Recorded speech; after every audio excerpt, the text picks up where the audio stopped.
yung mga senator judges dito ngayon na humaharap sa kaso na hindi po pinapayagan ng ombudsman at hindi pa rin sila guilty, ano pong ibig nyo sabihin? Your Honor, with all due respect, ang question niyo po kanina ay kaugnay ng pagtistigo.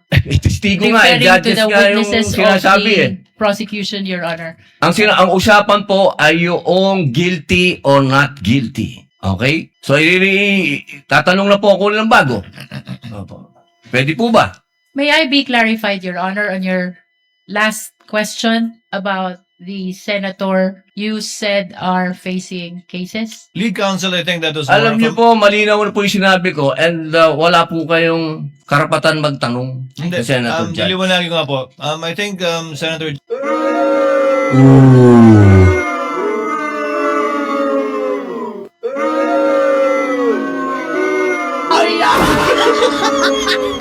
Wala po kayong karapatan magtanong kasi hindi po ito House of Representative. Ito po ay Senate of the Philippines.